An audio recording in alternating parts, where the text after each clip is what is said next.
бұл сабақта толықтай текстпен жұмыс жасайтын боламыз. Кеттік.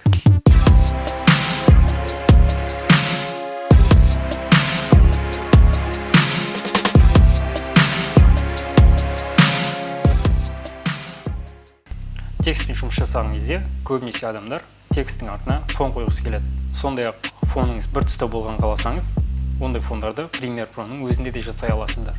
Проект терезесін ашамыз.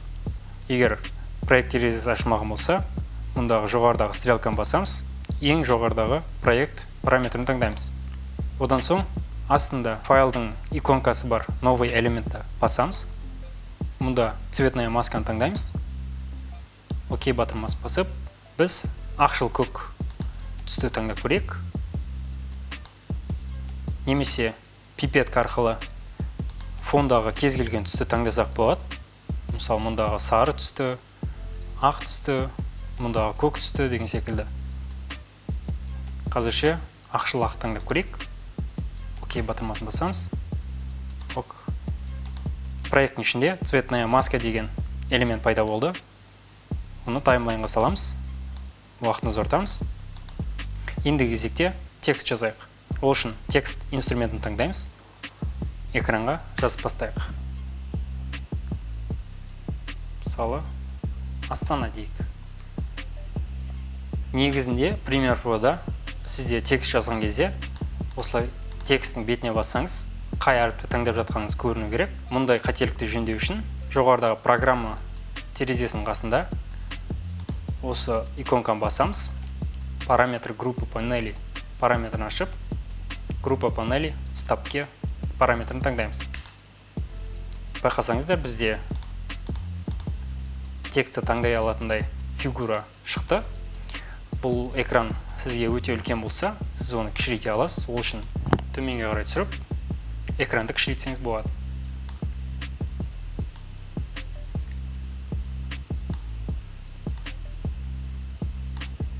Келесі кезекте біз текстің уақытын ұзартамыз. Бұл астындағы фонның уақытымен бірдей, яғни 8 секунд. Енді осы текстпен анимация жасап көрейік. Мысалы, біздің текст сол жақтан оң жаққа қарай келетін болсын.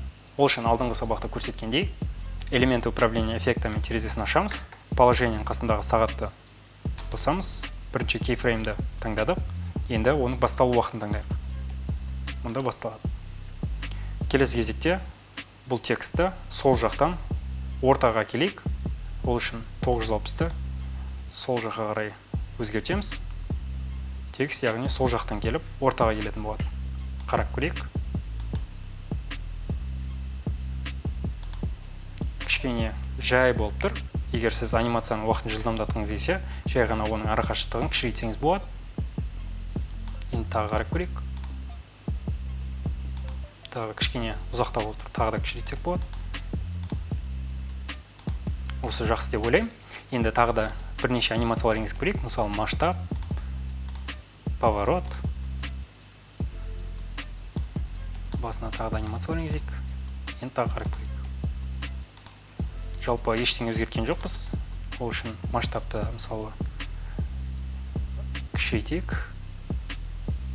Поворотты 31-ге дейін өзгертейік. Қарап көрейік.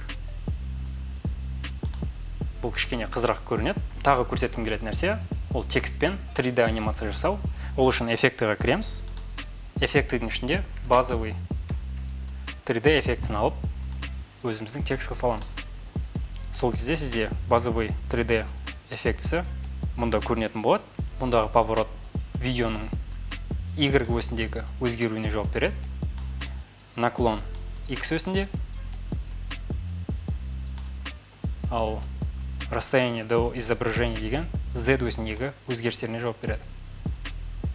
Егер байқасаңыз, мұндағы расстояние до изображения өлшемі -100-ден кейін оның бағыты өзгеретін болады. Яғни қайттан төңкеріліп, артқа бағытта қайтады. Енді осылайша анимацияны бастап көрейік. Келесі бізде анимацияның аяқталу уақытын таңдаймыз. Ана жерде басталу уақыттарын таңдайық. Мысалы, бізде қазірше фигураның силуетін көре аласыздар. Оны алыстатып көрейік.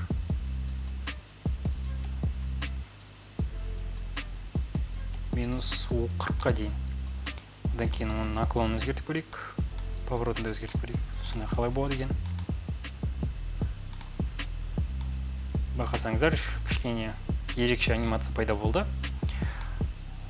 Осылайша жалпы түрлі анимациялар енгізсеңіз де болады. Қазірше біз векторный движениедағы анимацияларды алып тастайық. Енді мына анимациялардың құру өзі қалай болатынын қарайық.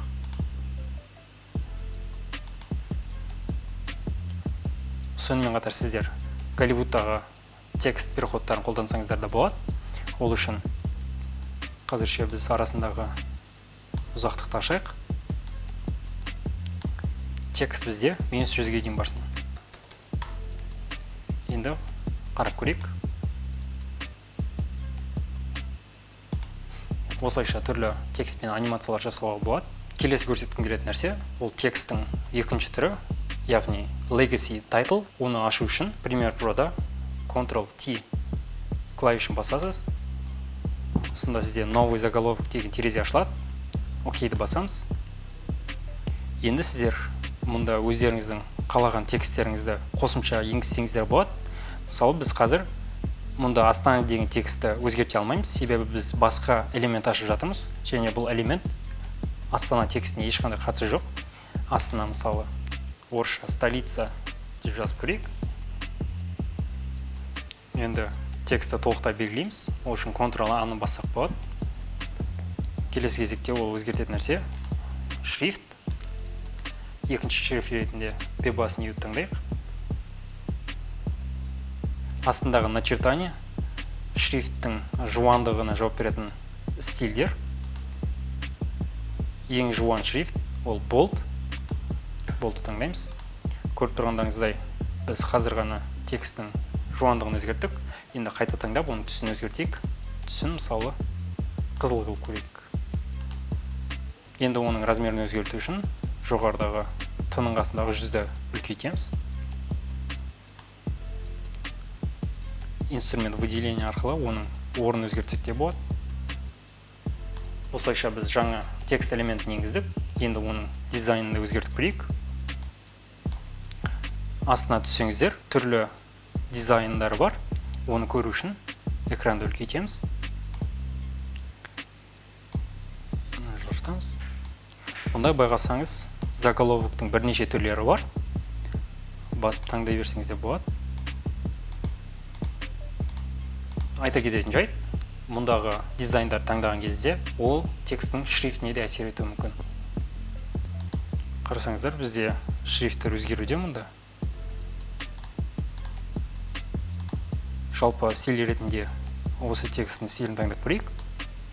Одан кейін оның позициясын өзгертейік. Жуықпен ортада тұр. Бізде бірінші текст ортада тұрмағандықтан кішкене шетте тұрған секілді болып көрініп тұр. X-ті басамыз. Одан кейін проект ашамыз. Проекттің ішінде заголовок деген текстіңіз тұр. Оны алып, мұнда қойсақ болады. Уақытын ұзартамыз. Жалпы бұл текст жазудың екінші түрі.